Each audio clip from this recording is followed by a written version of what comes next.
Radio Universidad de Chile presenta Frecuencia Nutricional, un espacio dedicado a la difusión y discusión de temas relacionados con alimentación y nutrición. Hola a todos, muy buenos días. Sean bienvenidos a un nuevo programa de Frecuencia Nutricional en sintonía con tu bienestar. Como ya saben, este es un programa de conversación y discusión de diversos temas de alimentación y nutrición. Estamos aquí como cada sábado muy felices y muy emocionados para poder entregarles parte de nuestro conocimiento, ya que como conocen somos estudiantes de nutrición y dietética de la Universidad de Chile. Yo me llamo Sabrina Gajardo, soy estudiante de cuarto año y en este momento no me encuentro sola, estoy con dos de mis profes que son la profe Lisette y Verónica y estoy con mi compañera Carla. ¿Cómo estás, Carla? Hola Sabri, muy bien. ¿Y tú cómo estás? Muy bien, muchas gracias. Aprovechar de saludar a las profes, ¿cómo están? Hola, ¿todo bien? Yo también por acá, gracias. Súper, sean entonces muy bienvenidas. Sí, bueno, qué bueno que estemos todas bien y esperamos que todos nuestros que nos escuchan también estén bien. Aprovecho para recordarles algo muy importante antes de empezar este programa, son las redes sociales en la cual van a poder encontrar este programa y muchos programas anteriores, si es que se lo perdieron. En Instagram nos pueden encontrar como @frecuencia nutricional, en Facebook Frecuencia Nutricional Radio U Chile, en Spotify Frecuencia Nutricional y en YouTube también como Frecuencia Nutricional. Súper, muchas gracias, Carla. Y sin alargar esta introducción, ¿no es cierto? Vamos a empezar de lleno con lo que es el programa del día de hoy. Como se habrán imaginado por el título o donde sea que nos estén mirando, el tema del día de hoy es diabetes mellitus 1 y edulcorantes, ¿ya? Para lo cual nos acompañan nuestras profesoras expertas en el tema, ya son nutricionistas del Departamento de Nutrición y Dietética de la Universidad de Chile. Y ahí entonces, como para ir haciendo la contextualización del tema que vamos a tratar, nos gustaría saber, primero que todo, en qué consiste la diabetes mellitus y cuáles son sus síntomas clásicos. Ok, ¿parto yo, Vero? Sí, Sí, ya. parte tú. Bueno, la diabetes así como general, tipo 1, tipo 2, y hay más tipos de diabetes, consiste en una elevación de la glicemia, que es el nivel de azúcar en la sangre, sobre los niveles que se consideran normales, ¿ya? Para eso existen ciertos rangos de normalidad que se dan tanto en ayuna, que es cuando uno no recibe alimentos, como posterior a una comida, ¿ya? Entonces, se puede diagnosticar realizando exámenes de sangre, verificando cuál es la glicemia o nivel de azúcar en la sangre en ayuna, o postprandial, que sería post una comida, o bien a través de un examen que se llama prueba de tolerancia a la glucosa, donde se les da una cantidad de glucosa o azúcar conocida y luego de 2 horas se vuelve a medir la glicemia. Entonces, si esta se presenta más alta de lo esperado, se puede diagnosticar diabetes, tipo 1, tipo 2, etcétera. Súper. Entonces, siempre escuchamos que hay 4 síntomas de la diabetes, ¿no? Que son como Sí. los más comunes. ¿Cuáles serían estos? Los más comunes y comunes sobre todo a la diabetes tipo 1 y tipo 2, son esta sensación como de mucha sed, que se denomina polidipsia, ¿ya? Y hay mucha sed, claro, porque también hay mucha deshidratación, porque aumenta la frecuencia y la cantidad de orina. Nuestro organismo elimina también azúcar a través de la orina y trata de, a través de este mecanismo, disminuir los niveles que hay en sangre, que están fuera de lo normal, y por ende hay también un síntoma que se denomina poliuria, que eso es orinar mucho, más de lo normal, ¿ya? Claro. Entonces los pacientes tienen mucha sed y a la vez orinan mucho. También hay una baja de peso bien aguda, que tiene relación con este mismo proceso de descompensación, y por ende también se presenta también esta sintomatología de mucha hambre, porque también hay una baja de peso que es agresiva y severa, ¿ya? Yo diría que esos son los más comunes. En los casos de diabetes tipo 1 puede ser el debut incluso más rápido y acelerado, y también puede haber como compromiso de conciencia por cetoacidosis, por ejemplo, que es cuando se empiezan a acumular las cetonas a nivel sistémico, y eso puede provocar al final compromiso de conciencia, ¿ya? Claro, son como se les conoce normalmente como las 4P, ¿no? Claro, sí. Exacto. Pero ahí va a depender también del tipo de diabetes, De diabetes, porque sí. finalmente, como mencionaba la profesora Lisette, efectivamente en diabetes tipo 1, 2 podemos ver estos síntomas, pero por ejemplo una diabetes gestacional que ocurre cuando una persona está embarazada, por ejemplo, es mucho más silente. Probablemente no pasen estas 4P que mencionaba. Y también hay otras diabetes que son más extrañas, ¿no es cierto?, que van a tener otro tipo de síntomas, pero la característica común sí o sí es que están los niveles de azúcar en sangre elevados. Y también es Exactamente. importante mencionar que otras, o sea, sobre todo diabetes tipo 2, muchas veces se diagnostica sin síntomas, porque es una patología que es súper lenta, de lenta progresión, que lleva a sintomatología cuando ya está demasiado descompensado el paciente, como cuando ya no escucho nada de lo que decía, ahí Claro. recién se da cuenta. Entonces, hay muchos como diagnósticos de diabetes tipo 2 que son por exámenes de rutina, como que se hicieron un chequeo y ahí descubrieron que tenían esta alteración, pero sin ningún tipo de sintomatología. Entonces, es bueno igual tener en cuenta eso, que no siempre van a haber síntomas, sobre todo en la diabetes tipo 2, tiene que llevarse a un extremo así como de mucha descompensación y como dice la Vero, en diabetes gestacional la mayoría de las pesquisas son por protocolo. Siempre a las embarazadas en ciertas semanas del embarazo se le hace esta protolerancia a la glucosa y ahí se diagnostica, pero no se espera que tengan síntomas, por ejemplo. Se busca como el diagnóstico, es distinto, ¿ya? Claro, en el fondo va a depender de cada individuo. Muy importante ahí lo que mencionaba usted en el caso de la importancia del chequeo médico, ¿no? Estos controles que sean periódicos para poder pesquisar cualquier tipo de enfermedad que, como usted mencionaba, es progresiva, quizá no vamos a sentirnos mal, no vamos a tener un síntoma claro que nos pueda dar un indicio de que algo está pasando con nuestro cuerpo. Pero ahí entonces radica la importancia de que acudamos al médico, ¿no es cierto?, hagamos nuestros controles y mantengamos en general, ¿no es cierto?, una salud óptima. Eso lo vamos también a profundizar en un ratito más. Mencionábamos también sobre las clasificaciones de la diabetes, ¿no? Usted mencionó la diabetes mellitus 1, la de tipo 2, por ahí mencionó también la gestacional, pero ¿cuáles serían entonces como las diferencias entre cada uno de estos distintos tipos de diabetes que hablábamos? Yo voy a hablar como de las tres principales, porque hay otras que son ya como genéticas, ya que tienen nombres muy específicos y ahí nos meteríamos en un mundo que es distinto. Las más comunes son, en primer lugar, la diabetes tipo 2, que tiene mucha relación con la obesidad, ¿ya? Para desarrollar este tipo de diabetes tiene que haber una características como ambientales que se conjuguen con cierta predisposición genética. Por ejemplo, el presentar exceso de peso y además tener antecedentes familiares de diabetes tipo 2, ya sea en familiares de primer grado o segundo grado, que serían padres o abuelos, ¿ya? Y tiene mucho que ver como con el sedentarismo también, con el tipo de alimentación. Entonces la diabetes tipo 2 se considera en gran parte una consecuencia de los malos hábitos alimentarios, de la obesidad. Se tiene mucha relación con esto, ¿ya?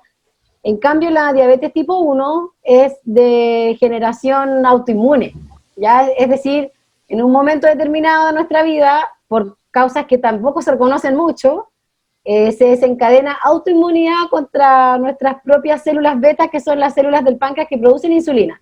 Y eso provoca la destrucción de la célula beta y generalmente en un tiempo corto, como yo les decía, no es tan largo ni prolongado como el curso de la diabetes tipo 2, sino que la diabetes tipo 1 puede pasar un mes, 2 meses y ya hay déficit absoluto casi de insulina o una cantidad de insulina demasiado insuficiente y eso hace de que estos pacientes necesiten insulina externa desde el principio de la enfermedad, ¿ya? No así en los diabéticos tipo 2 que generalmente se tratan con hipoglicemiantes, que son fármacos que mejoran la sensibilidad a la insulina, ¿ya? Y en el caso de la diabetes gestacional está muy relacionada con la situación del embarazo, propiamente tal, que es un estado fisiológico donde hay resistencia a la insulina por el hecho de estar embarazada, ¿ya? O sea, lo normal es que exista resistencia a la insulina, lo no normal es que se pase de un nivel que se considera como dentro de parámetros o rango esperado. Entonces, cuando el estado de resistencia a la insulina es demasiado alto y eso provoca hiperglicemia, se diagnostica la diabetes gestacional durante el embarazo, ¿ya? Porque puede haber también diabéticas embarazadas que hayan sido diabéticas pregestacionales, que eso no es diabetes gestacional, sino que pueden ser personas con diabetes tipo 1, tipo 2 que se embarazaron, y ellas no son diabéticas gestacionales. La que se denomina gestacional es la que se diagnostica durante el embarazo y por el embarazo, como debido al embarazo. Sí, sí. No sé si quería agregar algo más, Vero, a eso. No, en el fondo recalcar nomás que el tratamiento de cada una de estas diabetes también va a ser distinto. Por ejemplo, el diabético tipo 2, como mencionaba la Lisette, efectivamente es con medicamentos, vía oral, con pastillas. Si ya está usando insulina es porque finalmente no hubo un buen control anterior a eso y requiere ya, o ya también porque es muy añoso. Probablemente encontremos diabéticos tipo 2 adultos mayores que estén con tratamiento de insulina. Diferente al diabético tipo 1 que sí o sí va a estar con tratamiento de insulina, ya sea con bomba, con inyección, que me imagino, bueno, lo vamos a conversar más después el tratamiento de esto, pero en el fondo es distinto, igual que las embarazadas, por ejemplo, el tratamiento también va a depender, muchas veces las embarazadas se tratan con dieta, ya como es solo el periodo de la diabetes gestacional, no necesariamente va a estar con medicamentos, ahí siempre se evalúa, si ya está muy descompensada, claramente se va a recurrir a los medicamentos, pero no necesariamente. Bueno, muchas gracias a las dos por esas respuestas muy completas. Ahora que ya sabemos más o menos qué es la diabetes, los distintos tipos, poniéndonos en la situación aquí en Chile, ¿cuál es la prevalencia de diabetes en general? Y si hay una gran diferencia entre la prevalencia de diabetes tipo 2, tipo 1, ¿cuál es la más común, por así decirlo?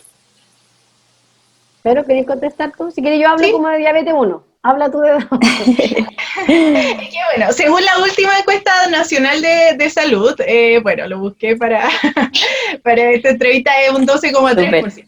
¿Ya? Y bueno, la antigua de la encuesta anterior del 2009-2010 era un 9,4%. ¿Cuál es la diferencia? Claro, uno porcentualmente dice de un 9,4 a un 12,3% no es tanto, pero sí es importante este aumento porque hay que considerar que dentro de esta encuesta se incluye a todas las diabetes en el fondo, porque es sospecha de diabetes o con glicemia en ayuno sobre 126. Entonces ahí, en esta clasificación pueden ser diabéticos tipo 2 o diabéticos tipo 1. Ya no hay el problema es que a nivel nacional no tenemos unas estadísticas separadas, tanto para los diabéticos tipo 1 y diabéticos tipo 2, pero sí la prevalencia aumentada en Chile y a nivel mundial, el puesto número 1 se le lleva a la diabetes tipo 2, ya como segundo puesto vendría la diabetes tipo 1. Y en general, acá a nivel latinoamericano hay un estudio que muestra que el 70% en general de los diabéticos a nivel mundial, pensándolo así, está a nivel de países latinoamericanos, y entre ellos, entre los tres principales está Chile. O sea, nosotros igual tenemos una alta prevalencia de ya sea niños o adultos con diabetes tipo 1. Ya por eso es importante también saber de esta diabetes y enfocarnos en el tratamiento también. Sí, de todas maneras. Y aprovechando también que, como usted mencionó, los tratamientos son distintos tanto para diabetes mellitus 1, tipo 2, para ir profundizando un poquito, ¿de qué se trata entonces el tratamiento para la diabetes mellitus tipo 1, en este caso? Y si es que pudiéramos hacer también la diferencia con la diabetes mellitus 2 también, que habíamos dicho que era bastante prevalente en nuestro país. Claro.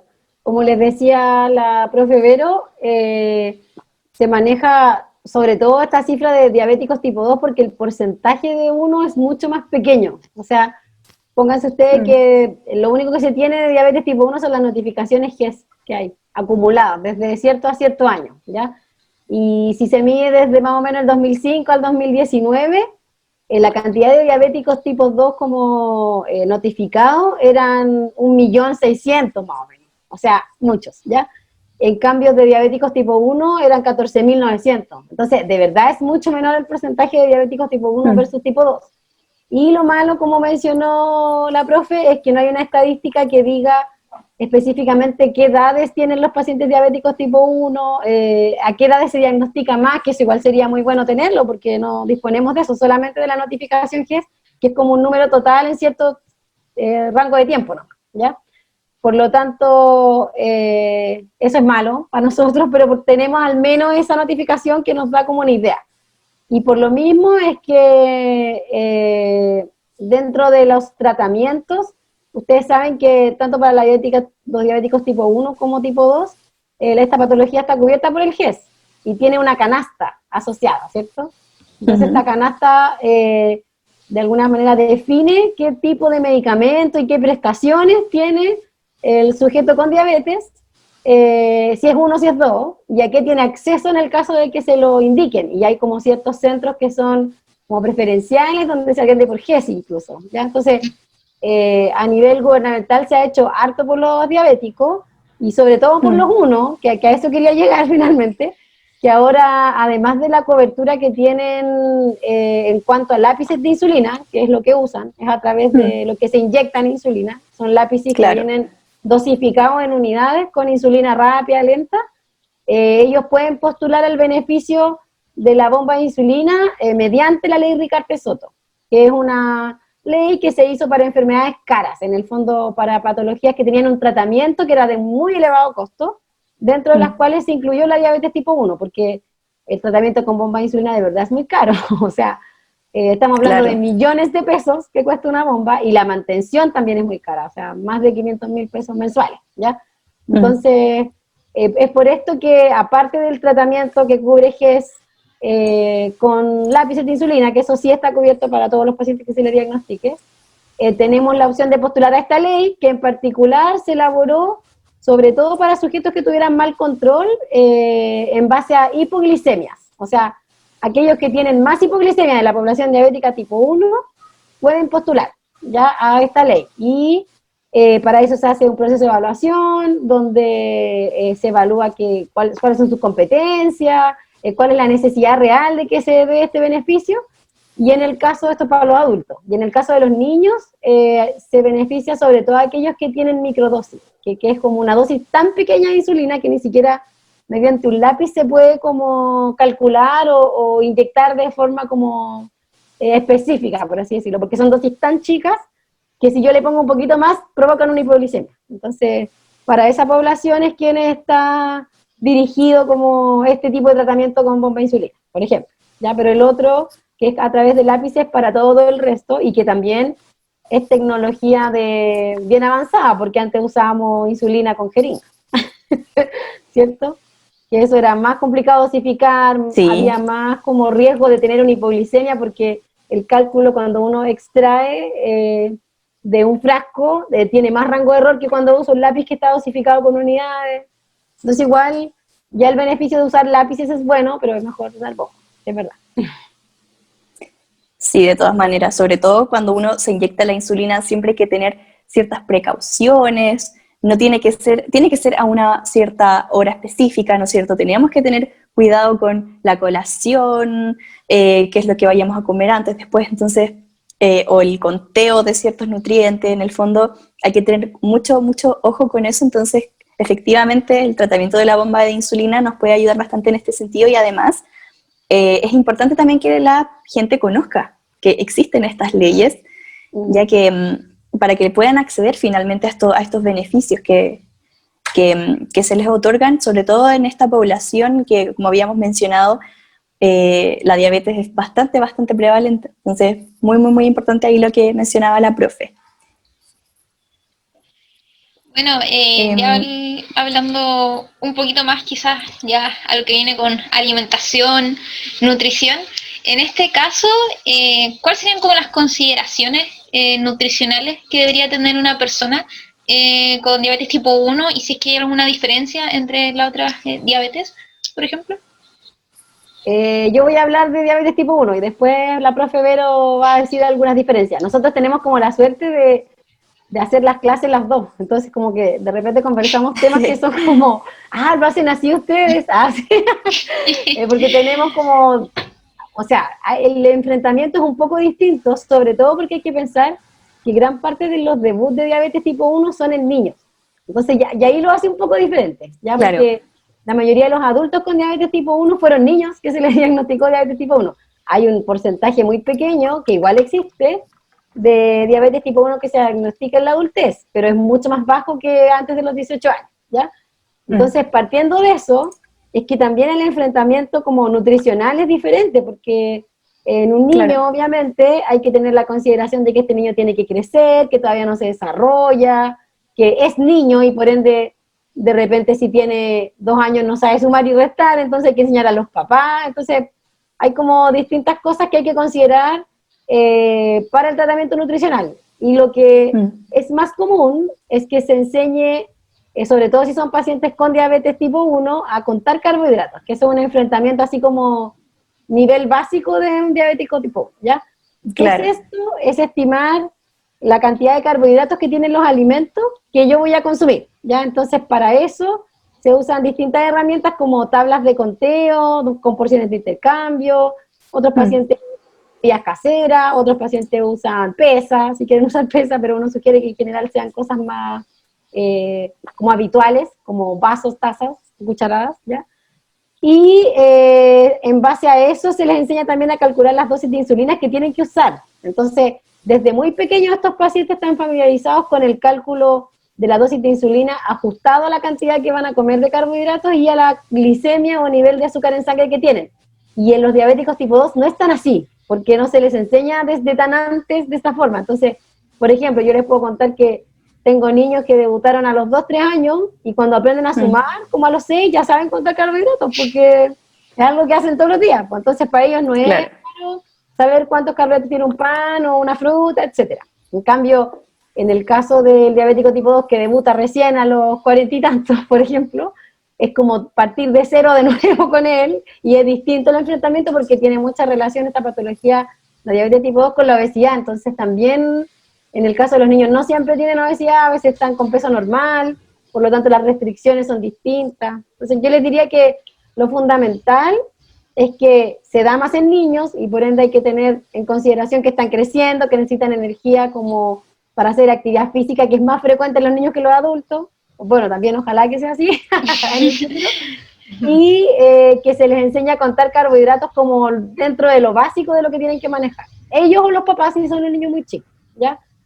Respecto a la diabetes tipo 2, el Avero les va a contar ahí más cuáles son las diferencias. Claro. Sí, en verdad, claro, tomándome de lo que mencionaba la Lisette, efectivamente, cuando nos encontramos con un diabético tipo 2, probablemente sea sobre los 35 años o 40 años, que ya, como bien mencionaba, probablemente no siempre van a estar solo con diabetes, tengan obesidad de base, que fue la que le provocó finalmente, o está relacionada con que debuten finalmente con la diabetes tipo 2, y tienen otras complicaciones, por ejemplo, dislipidemia, hipertensión, otras enfermedades crónicas asociadas. Entonces no solo nos tenemos que focalizar muchas veces en el conteo de hidrato de carbono, sino más bien en la calidad de esa alimentación, porque también como es adulto, probablemente, y queremos que baje de peso, ¿no es cierto? Si tiene obesidad nos vamos a enfocar en restringir las calorías, distinto a un niño que si está con crecimiento, como mencionaba Lizeth, hay que promover, ¿no es cierto?, que siga creciendo, entonces la importancia de consumir los hidratos de carbono. En un adulto, lo otro importante mencionar, que en ningún caso se recomienda una alimentación baja en hidrato de carbono o sin hidrato de carbono, ya que como que yo creo que eso tiene que quedar claro siempre. Un diabético no tiene por qué consumir un régimen bajo en hidrato de carbono, como técnicamente nosotros le llamaríamos un hipoglucímico, ¿ya? No, efectivamente un diabético sí puede comer hidrato de carbono, pero no pasarse, ¿no es cierto?, de la cantidad que requiere para un día, ¿ya? Y lo más importante, quizás en un diabético adulto, ya que probablemente uno le pueda enseñar los hidratos de carbono, pero es más fácil en un diabético tipo 2 que está con tratamiento de insulina, enseñarle el conteo, porque uno le dice ya, si está con tantas dosis de insulina, uno le puede calcular cuánta hidrato de carbono, ¿no es cierto?, va a metabolizar esa cantidad de insulina que se está inyectando. Pero es difícil enseñarle a alguien que está con tratamiento, por ejemplo, hipoglicemia anteoral, el conteo de hidrato de carbono, porque no le ve mucho la practicidad. Entonces es difícil que lo quieran aprender también. Entonces ahí uno recurre a decirle dónde están los hidratos de carbono, porque muchas veces para nosotros es súper obvio que, por ejemplo, la carne no tiene hidrato de carbono, ¿ya? Pero no necesariamente para alguien que tenga 50 años, que no tiene nada que ver con nutrición, no sé, se dedica a algo totalmente distinto, sepa que no tiene hidrato de carbono. Entonces, de partida decirle dónde está el problema, porque a veces, por ejemplo, dice, pero estoy comiendo fruta, que es saludable, yo veo en la tele que es súper, entonces se comen un bol dejaron el pan, por ejemplo. Claro. Lo primero que hacen es se comen un bol de fruta. Y ahí hay que educarlos, sí, pero la fruta tiene azúcar. Entonces yo, por lo menos, en la educación del diabético tipo 2 sin tratamiento de insulina, me enfoco en que sepan la calidad. Ya hay alimentos que son de baja respuesta glicémica, o sea, baja respuesta a azúcar en sangre. Entonces, en eso uno se focaliza en que coman más de eso, de moderada respuesta, y menos los que son de alta índice glicémico, que finalmente son los procesados mayoritariamente. O sea, lo que uno trata de sacar son todos los alimentos procesados que serían altos en azúcares, con el sello del nuevo etiquetado nutricional. Claro, Bueno. también creo que es porque en general la gente no tiene mucha conciencia tampoco de las porciones de intercambio, que para nosotros son una herramienta súper útil, pero a la vez para las personas, por ejemplo, no conocen lo que es una porción de pan o una porción de arroz o de fideos. Entonces también, como decía la profe, muy, muy, muy importante ahí la educación a la población propiamente tal, en la educación en las porciones sobre todo, que es algo que la gente desconoce bastante. Carla, no sé si ibas a comentar algo. No, iba a decir lo mismo que tú, que lo importante ahí es la educación que se hace, y quizá en diabetes tipo 1 ya vas más dedicado al conteo, pero también se trata de hacerlo con las porciones, porque igual como dijo la profe, el que está empezando a cada rato también va a ver con la adherencia, y que es mucho más fácil quizás verlo con presentar medidas caseras, por así decirlo. Y bueno, en las personas también con diabetes tipo 2, también ahí se ve bien la calidad, quizás no se ve tanto los gramajes que consumen, pero lo importante es priorizar ciertos alimentos sobre otros. Y obviamente nunca restringir y decir que no se puede comer ningún alimento que tenga carbohidratos. Que eso igual mucha gente piensa, no, ya no voy a poder comer nada. Y más que nada igual se trabaja con el tema de las porciones, que sería lo ideal, por así decirlo. Sí, exactamente. Bueno, les quiero contar que ya estamos llegando al final de esta primera parte de este programa, súper, súper entretenido, que estamos aquí con Carla y con las profes, pero volvemos en un pequeño reto más con más frecuencia nutricional. No se vayan. Y estamos de vuelta con nuestro programa del día de hoy de frecuencia nutricional en sintonía con tu bienestar. Estábamos con la profe Verónica Zambra y Lizeth Duarte. Estábamos conversando sobre la diabetes mellitus 1, la diabetes mellitus 2, estuvimos contextualizando un poquito de qué se trataba cada una de estas enfermedades, que por lo demás decíamos que eran bien prevalentes en nuestro país. Estuvimos hablando en qué consistía el tratamiento de cada una y también de las recomendaciones nutricionales, ¿no es cierto?, que se aplican para estas enfermedades en particular.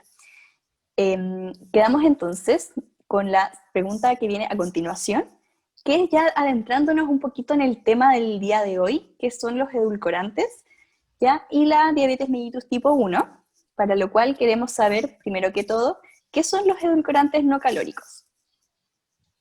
Bueno, los edulcorantes no calóricos, por definición, son aditivos alimentarios cuya finalidad es aportar un sabor dulce con nulo o muy bajo aporte de calorías. Ya, en sí esa es como la gran definición.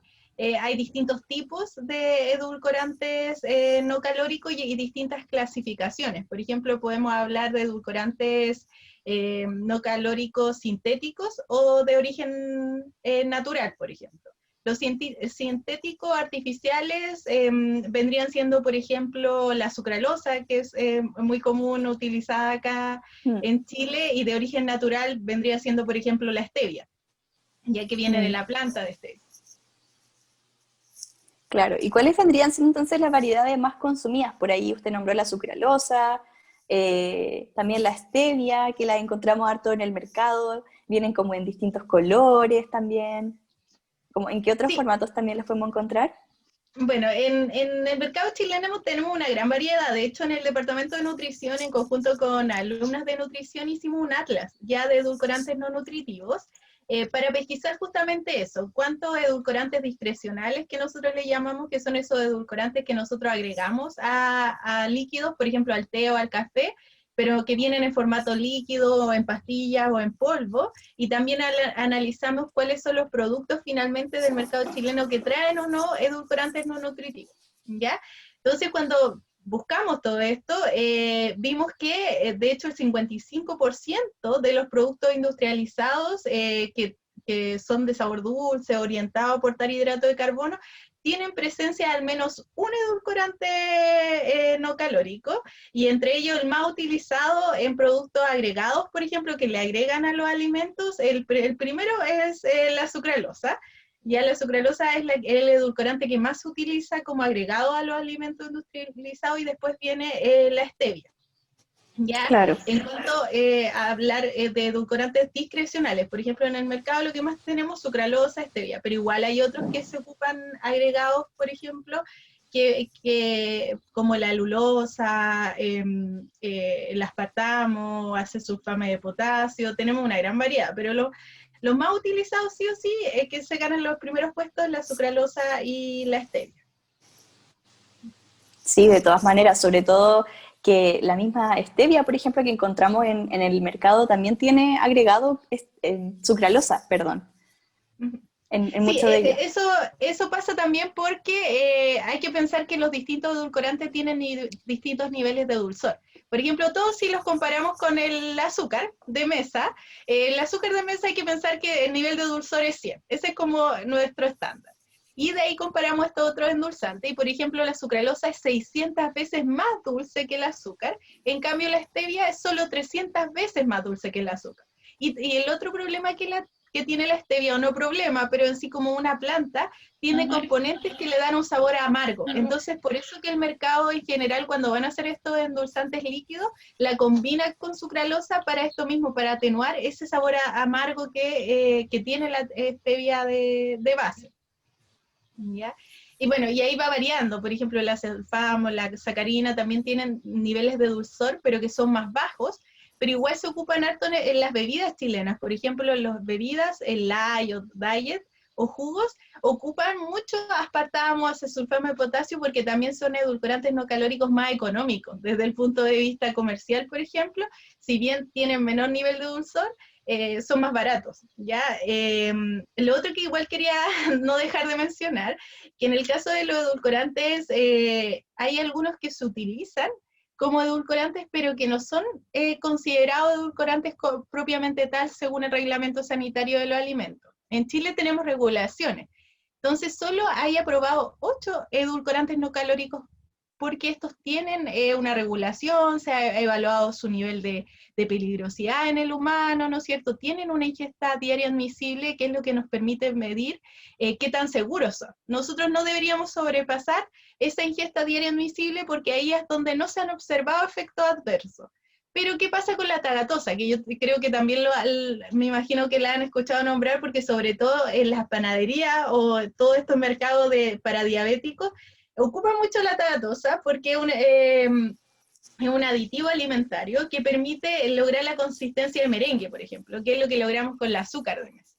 Pero claro, el problema es que ese no podríamos llamarlo como edulcorante no calórico, ya porque en sí los organismos que evalúan si estos son tóxicos o no pudo establecer unida para esta tagatosa. Entonces está como en el limbo a nivel comercial, porque en sí no podemos llamarle edulcorante, puede ser un aditivo alimentario, pero ojo que no tiene una ingesta diaria admisible porque se ha asociado a algunos efectos adversos, por ejemplo a nivel hepático, que podría generar algún daño, o incrementar los niveles de ácido úrico. Entonces esa está ahí en el limbo. Entonces yo por lo menos en los pacientes con diabetes no recomendaría su consumo como a diario, por ejemplo, ya, porque igual hay que ver, todavía faltan muchos estudios al respecto, pero no algo como si se pueden usar el resto de los edulcorantes que son considerados como edulcorantes propiamente tal.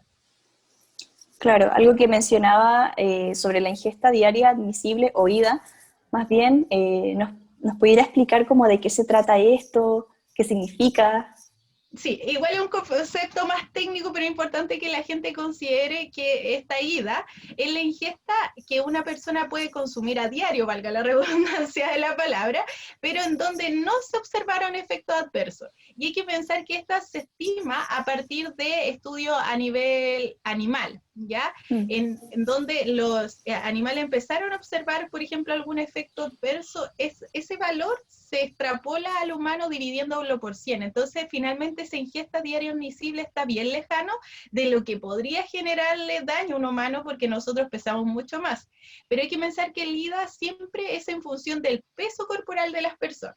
Y ahí eso es importante también, porque si bien se hacen estudios en animales que un ratón pesa mucho menos que nosotros, hay que pensar lo mismo, extrapolarlo a lo humano. Obviamente es mucho más fácil superar esa ingesta diaria admisible en los niños, por ejemplo, ¿ya? Y ahí es la preocupación, sobre todo cuando pensamos en diabéticos tipo 1, que en la mayoría, como nombraba la profesora Lisette, hay diabéticos tipo 1 que incluso las dosis de insulina sí o sí tienen que ser por bomba porque son microdosis, porque también puede ser incluso un lactante, ¿no es cierto?, que tenga diabetes tipo 1. Entonces, en esos casos, por ejemplo, hay que tener cuidado con respecto a la exposición que puedan tener a lo endulzante o no, ¿ya?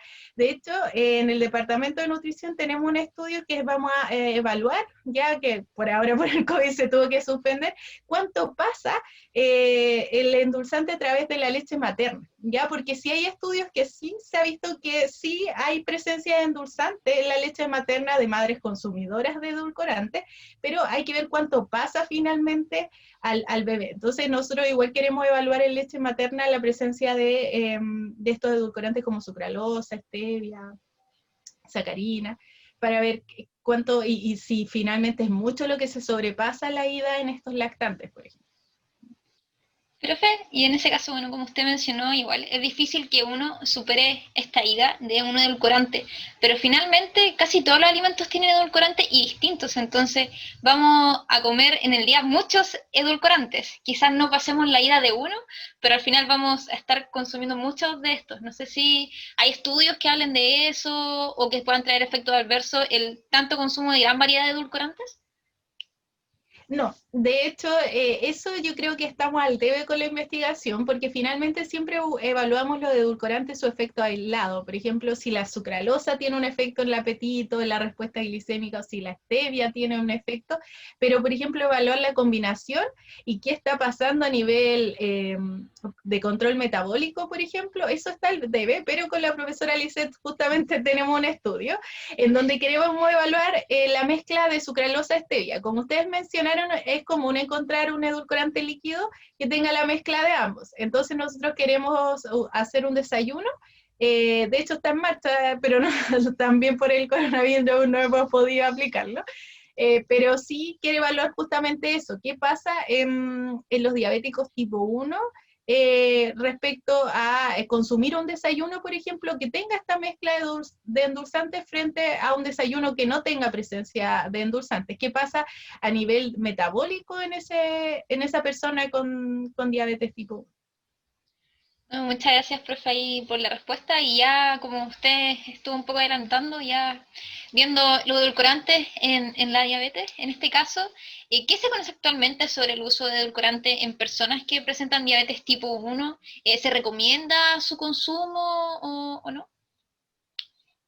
Ya. Igual, bueno, de ahí no sé si quiere partir hablando la profe Lice respecto a eso, yo lo complemento Bueno, con... sí, algo, o sea, en realidad el consumo de endulzantes, yo diría que en los últimos 10 años ha sido cada vez más como desaconsejado, porque en el momento en que nosotros por lo menos, o por lo menos yo, estudié, era como lo último de lo último, así como ya, vas a poder comer algo dulce, pero que no tiene aporte de calorías. Entonces, de verdad, a todos los pacientes con obesidad sobre todo, o con diabetes, se les recomendaba incluso el uso de endulzantes, como un reemplazo del azúcar, ¿ya?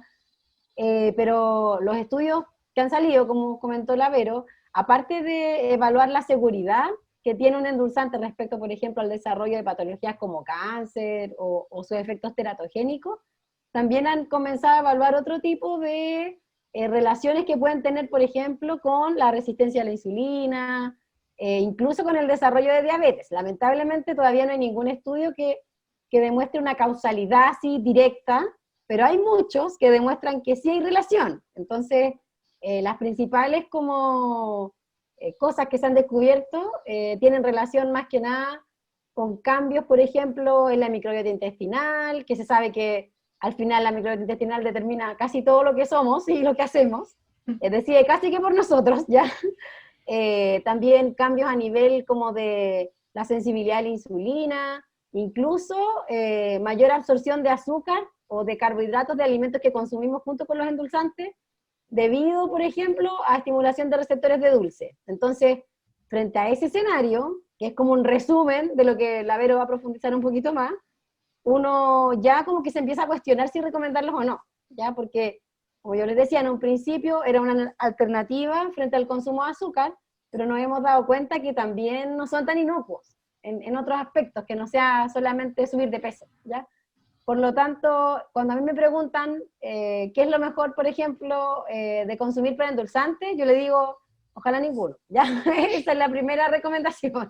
Ahora, si me dicen es que me gusta igual comer cosas dulces, mi otra recomendación es como, bueno, ojalá se desacostumbre a que le guste, porque en realidad si siempre está buscando el dulce, o va a comer azúcar o va a comer endulzante, que eso es una de las dos posibilidades que tiene, ¿ya? Y por último, yo diría que una de las preguntas y consumos más frecuentes de los endulzantes es a través de los líquidos, ¿cierto? Como para hidratarse, por ejemplo, mediante jugos, bebidas. Entonces, mis consejos, cuando ya no hay otra opción y, por ejemplo, quieren comer igual yogur light, que tiene endulzante, o productos que ya lo tienen incorporado, es por último, si va a consumir algo para hidratarse, que ojalá no sea algo con endulzante ni con azúcar, sino que ojalá fuera agua, o si quiere consumir alguna infusión, tampoco le ponga endulzante ni azúcar, ojalá no usara ninguna de las dos. Pero obviamente hay que cambiar ese paradigma de que lo dulce es rico y me hace feliz, que igual tiene un poco de cierto, del punto de vista como de la recompensa que uno siente cuando come dulce, es súper difícil y tiene que ver con un cambio como cultural. Por ejemplo, yo les puedo contar una anécdota, así muy anécdota, de mi chilena muy tercermundista, que una vez tuve que viajar a un lugar muy lejos de Chile. Yo quería comprarme un yogur y no había ningún yogur que tuviera sabor dulce. Todos sabían como a queso. Entonces yo lo encontraba pésimo en ese momento, en mi ignorancia, por así decirlo, hace 5 años atrás. Y ahora me doy cuenta que, claro, pues, ellos en ese país no comen casi dulce, no le adicionan a nada azúcar ni endulzante, y por lo tanto estaban súper bien, y yo muy en mi realidad chilena me di cuenta de que sí, buscaba algo que no era de alguna manera saludable, siendo que un yogur, como dice el dicho, nada más sano que un yogur, ¿cierto? Pero obviamente yo le buscaba un yogur dulce, ¿ya? Por lo tanto, creo que tiene que ver con eso, con que nosotros como sociedad nos empecemos a acostumbrar a niveles más bajos de azúcar o de dulzor, para que no necesitemos ponerle endulzante a todo, porque en Chile es el país donde hay más bebidas con endulzante, así como mundial. Sí. Es una cuestión de verdad que se nota demasiado, ¿ya? Y creo que eso como recomendación para los diabéticos no, pero como alternativa ya, última opción, sí, y lo menos posible, ¿ya? Creo que la Vero ahí puede recomendar algunas otras cosas más o complementar mi respuesta. Sí, sí, totalmente de acuerdo con Lizeth respecto a todo lo que dijo. Efectivamente, sus recomendaciones nutricionales en pacientes no están muy lejanos de lo que dice el organismo internacional. Por ejemplo, si pensamos en la Asociación Americana de Diabetes, efectivamente, cuando yo estudié también nutrición, la ADA decía, esta asociación americana decía,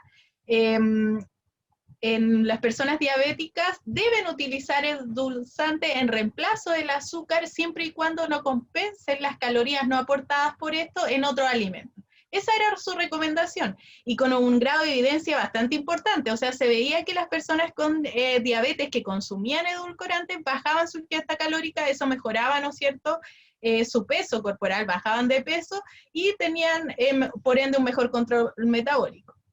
Pero luego, claro, salieron todos estos estudios que está pasando que no son tan inertes, o sea, como que se decía, no aportan calorías, no tienen respuesta glicémica, entonces no hay problema. Pero no, se vio que sí podían tener, incluso generar intolerancia a la glucosa, pero el gran problema es que, claro, esos estudios están todavía a nivel de animales, porque es muy difícil echarle la culpa solo a una cosa, ¿no es cierto? Y en un organismo pueden pasar muchas cosas. Pero ahora la ADA, por ejemplo, las últimas recomendaciones de la ADA dicen que es justamente lo mismo. Hay que reemplazar, por ejemplo, los líquidos endulzados, ya sea por edulcorantes calóricos o no calóricos, con agua. O sea, nos incitan a todos los que recomendamos, ¿no es cierto?, alimentación en diabéticos, en privilegiar el tema del agua. Y yo creo que sí, efectivamente, acá en Chile hay un uso exagerado de endulzantes, sobre todo porque la industria se vio obligada por la nueva ley de etiquetado a colocarle, ¿no es cierto?, un sello alto en azúcares si pasaba los límites que establece la ley. Entonces, ¿qué hicieron? Ya le sacamos azúcar, pero no le bajamos el umbral de dulzor, porque a la gente le gusta este producto por su dulzor. Entonces, ¿qué hacían? Bajaban el azúcar para que no llevara el sello, pero le agregaban endulzante. Esto llevó a que, como yo les decía, el 55% de los productos que tenemos en el mercado en Chile tienen endulzante. El gran problema es que el endulzante a veces está en productos escondidos. Por ejemplo, nosotros nos dimos cuenta con esta búsqueda en el mercado chileno que incluso hay pan molde que tiene endulzante. Entonces uno dice, ¿pero por qué el pan? Si el pan en sí debería tener un sabor neutro. Y bueno, le preguntamos a las compañías, porque son compañías de pan que son importantes en Chile, o sea, como de alto consumo en Chile, y reconocidas por vender pan molde, y ellos respondían, es que al chileno le gusta el dulce. Entonces sí, efectivamente los chilenos nos gusta el dulce, como le pasó a la profe Lisset, ¿no es cierto?, buscaba un yogur dulce en otro país, ¿no es cierto? Y sí, efectivamente eso pasa. Hay que pensar en las leches saborizadas, por ejemplo, de los niños. De todas las leches saborizadas que hay, solo una mantiene solo aporte de azúcar. Todo el resto de la gama que ustedes vayan a encontrar en el supermercado tiene endulzante. Entonces, ¿qué pasa? Los niños, por ejemplo, en general los papás o las mamás los acostumbran a no consumir, ¿no es cierto?, leche blanca, entonces para que tenga un sabor le dan leche saborizada y sin saberlo le están agregando endulzante a ese niño, ¿no es cierto?, porque está consumiendo. Lo mismo con los jugos y bebidas. Hay personas que dicen, no, a mí me cargan los productos Diet o Light, no, yo me gusta la versión natural. Pero actualmente en Chile no hay productos, de hecho yo creo que en el mercado queda una bebida propiamente tal que se mantuvo en su versión original, pero el resto de las bebidas tienen endulzante. Ya en diabéticos tipo 2, si a mí siempre me preguntan, ya, pero entonces, de todos los endulzantes, ¿con cuál me quedo? Yo, en verdad, en ese sentido, he estudiado en diabéticos tipo 2 más, en mujeres con resistencia a la insulina, y sí hemos visto efectos, sobre todo, por ejemplo, de endulzantes que aumentan el apetito. Entonces, porque finalmente lo que se plantea es este tema de recompensa. Cuando nosotros comemos algo dulce, necesitamos la recompensa calórica asociada, y el gran problema es que los edulcorantes no la tienen. Entonces yo también llevo a pensar que ojalá prefiramos productos naturales en su versión, por ejemplo, si vamos a tomar leche, que sea blanca, el yogur ojalá también sea sin sabor, fijarnos, por ejemplo, que el pan que compremos pan molde no tenga endulzante y así, para tratar de bajar el consumo y sobre todo en los niños. Yo creo que lo más complicado acá son los niños, porque probablemente ellos, como ustedes mencionaban, van a estar expuestos a distintos endulzantes y ya, no pasa el IDA, pero tiene una mezcla en su cuerpo que es distinto a nosotros. Por ejemplo, yo conocí los endulzantes del 2010, ¿ya? En cambio, hay niños, ¿no es cierto?, los que nacieron desde el 2000 están expuestos desde inútero a endulzantes. Claro. Entonces, imagínense un niño que le están afectando su microbiota intestinal desde que es bebé. Claramente ese niño a lo mejor puede y está asociado a desarrollar diabetes. Hay estudios de asociación, que niños que, mamás consumidoras de bebidas light durante el embarazo, eran niños que posterior tenían un IMC aumentado al primer año de vida. Entonces, hay asociaciones. Que no se le puede echar toda la culpa, sí, podrían decir eso, pero si ya sabemos un antecedente, entonces hay que tratar de bajar el consumo.